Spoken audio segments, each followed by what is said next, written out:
Halo viewer.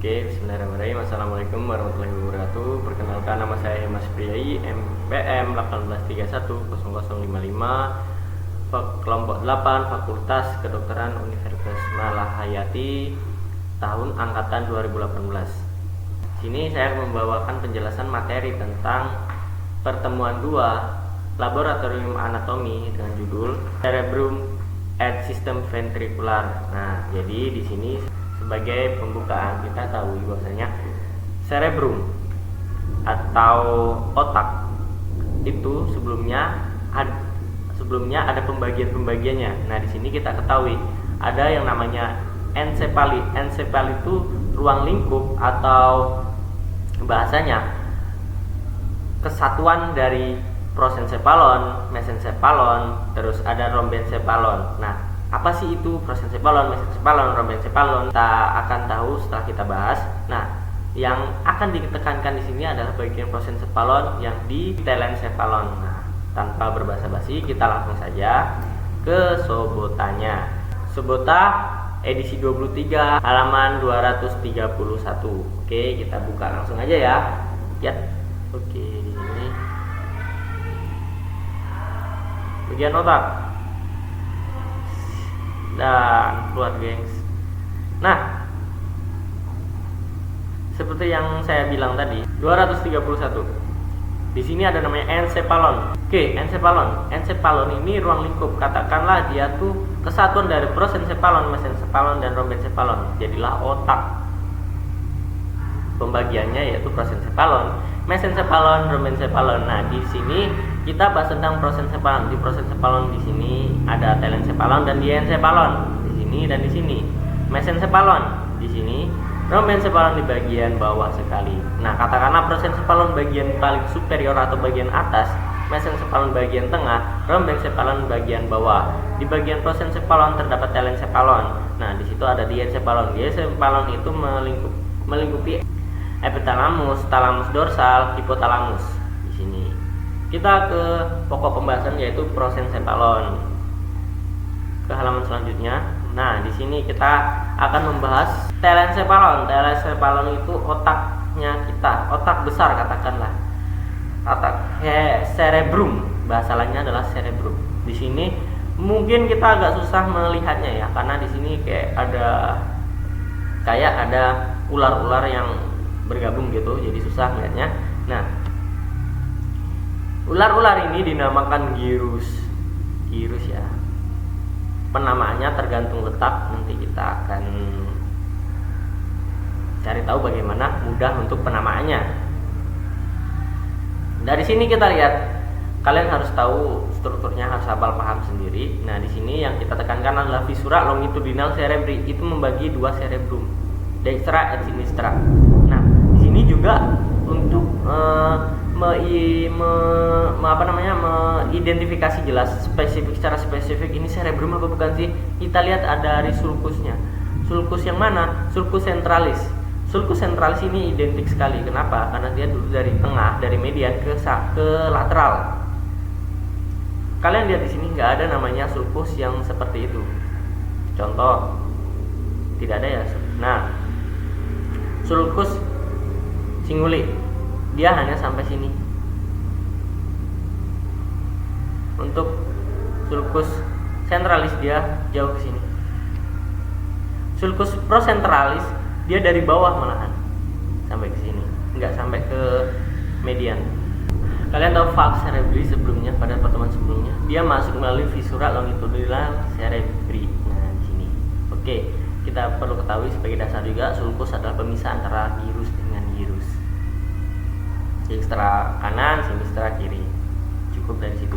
Sulcus centralis itu membagi yang saya katakan spesifik atau identik tadi, karena di bagian depan atau bagian anterior dari sulcus centralis terdapat gyrus precentralis.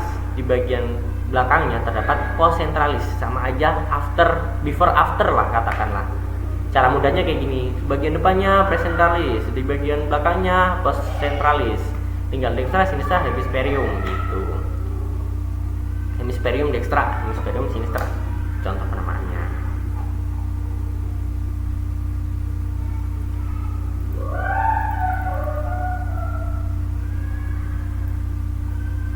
sini kita juga sambil membaca, terdapat sulki utama dari korteks cerebri. Ada 1, 2, 3, 4, 5, 6. Ada 6 sulcus ternyata. Dan ini fungsinya. Kita harus baca sendiri. Contohnya, kita sulcus centralis terbentuk dari di antara lobus frontalis dan parietalis, memisahkan gyrus presentalis yang saya sebutkan tadi dengan post centralis. Presentalis atau bagian depan itu untuk motorik, post centralis untuk sensorik, memisahkan lobus frontal dan lobus frontalis, lobus parietalis dan lobus temporalis. Jauh di dalamnya terlibat fossa lateralis dan insula, itu adalah sulcus lateralis dan lain sebagainya. Kalian bisa lihat di sini. Oke, kita alih ke halaman selanjutnya. Ini secara gambar pewarnaan biar kita lebih mudah untuk memahaminya. Jadi kita langsung aja ke sini. Nah, di sini bagian kita lihat dari inferior. Ini ada suatu infundibulum. Nanti kita bahas ke pertemuan selanjutnya. Pokoknya ini bagian bawah ya. Jadi kalian bisa lihat gyrus temporalis di sini. Ada gyrus lingualis, singuli. Nah, kita ke sini dong, ke bagian lebih nyatanya. Nah, di sini ada namanya polus frontalis, itu bagian depan dari si cerebrum ya. Polus frontalis bagian depan. Yang saya sebutkan tadi ada namanya sulcus centralis. Kita cari di sini. Di sini ya. Ini sulcus centralis. Di mana dia itu membagi antara gyrus post centralis dengan gyrus presentalis. Paham sampai sini? Selebihnya kalian harus paham gyrus-gyrus apa aja yang ada di sini.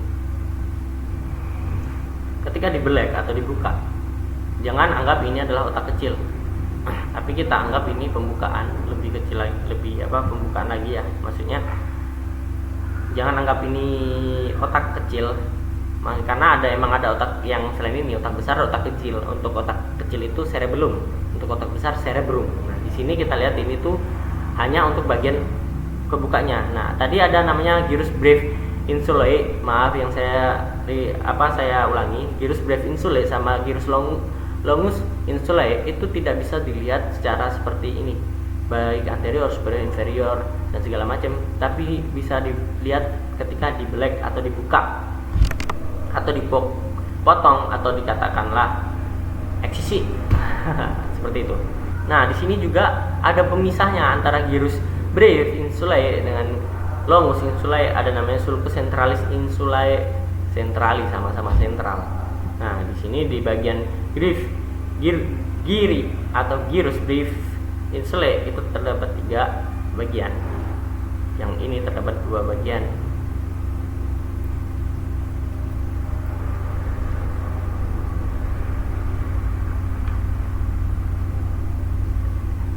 Nah, di sini lebih memudahkan untuk kalian memahami. Kita tahu namanya lobus. Lobus adalah tempat pembagian. Ada lobus frontal, parietal, temporal, sama lobus occipital. Untuk memahami atau untuk mempelajarinya, kita harus menganalogikan dengan nama lobusnya. Contohlah lobus frontalis. Lebih mudahnya, di sini ada lobus frontalis itu ada 3 macam. Ada lobus, ada gyrus frontalis superior. Ini untuk menghafal gyrus ya. Berarti kalau ada superior berarti ada inferior dong. Kita cari gyrus frontalis inferior. Udah deh. Di antara superior dan inferior otomatis ada namanya tengahnya, bagian tengah, medius. Gyrus frontalis medius. Seperti itu, tinggal bagian belakang cuman pemisah dari sulcus centralis ada tambahan itu gyrus presentalis, di bagian belakangnya post centralis gitu. Dan kita harus tahu di sini ada namanya lobus frontal, lobus parietal, occipital, dan temporal. Udah deh, tinggal pahamin aja di sini ada apa aja gitu. Ini ketika dibuka ya. Nah, ketika dibuka kita baru bisa melihat gyrus yang lainnya. Nah, di sini ada namanya talamus, ada namanya fornik. Karena ini fornik ini berbatasan langsung dengan mesencephalon. Tuh, di pertemuan selanjutnya akan dibahas. Nah, di sini ada namanya corpus callosum. Ada corpus callosum. Corpus callosum menyangkut genus, rostrum, sama truncus dan plenulum. Di mana corpus callosum ini menghubungkan antara hemispherium dextra dengan hemispherium sinistra. Kita selanjutnya di sini. Oke, di sini itu kita harus paham di mana ini tuh sebenarnya ada penomoran. Oke, di mana kita harus tahu nomor 1. Lihatkan sebota dan lihat nomor ini. Yang harus dipahami ini yang banyak keluar dari lab kita sebagai pertanyaan lah ya, katakanlah. Ini tuh penomoran ini dinamakan area Brodmann. Di sini ada namanya homunculus.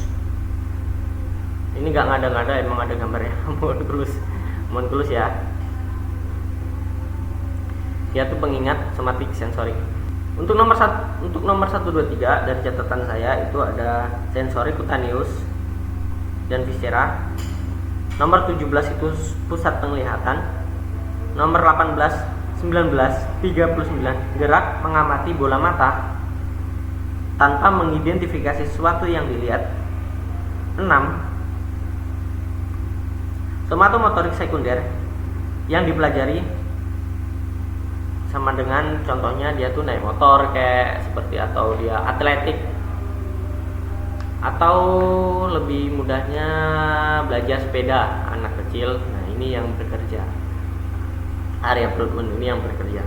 Terus ada 9, 10, 11 itu termasuk ke sistem limbik juga. Perangsang emotion berhubungan dengan amigdala. Nanti pertemuan selanjutnya ada amigdala. 38 untuk memori atau menghafal katakanlah. Terus 34 untuk penciuman. Nah, kita lihat di sini ada pusat Broca sama Wernicke.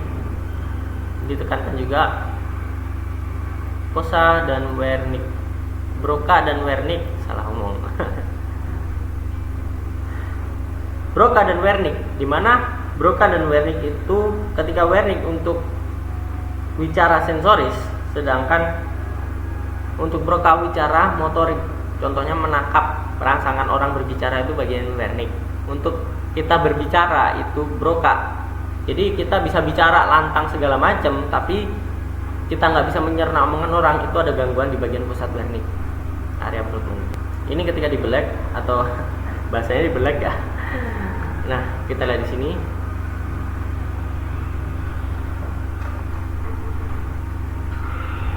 Oke. Bawah-bawah ini untuk pertemuan selanjutnya, yaitu di encephalon. Kita baru ke telencephalon. Untuk klinis kita lihat dari PPT atau materi dari Dr. Rusbir. Dr. Rusbir spesialis saraf, dosen Fakultas Kedokteran Universitas Malahayati, di materi yang berjudul trauma capitis. Nah, di situ ada namanya hematoma epidural, itu terjadi perdarahan di interna.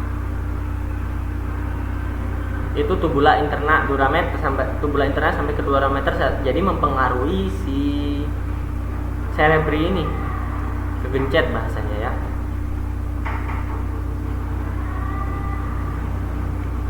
Itu terjadi di fossa crani anterior biasanya. Di situ ada namanya refleks patologis atau Babinski-nya positif. Biasanya orangnya tidak sadar, tiba-tiba sadar, terus tidak sadar kembali. Kesadarannya semakin menurun dan lain sebagainya, kalian bisa lihat di situ. Terima kasih. Ya, mungkin itu aja dari saya, Mas Priai. Lebih dan kurang mohon maaf. Bila taufik wal hidayah. Wassalamualaikum warahmatullahi wabarakatuh.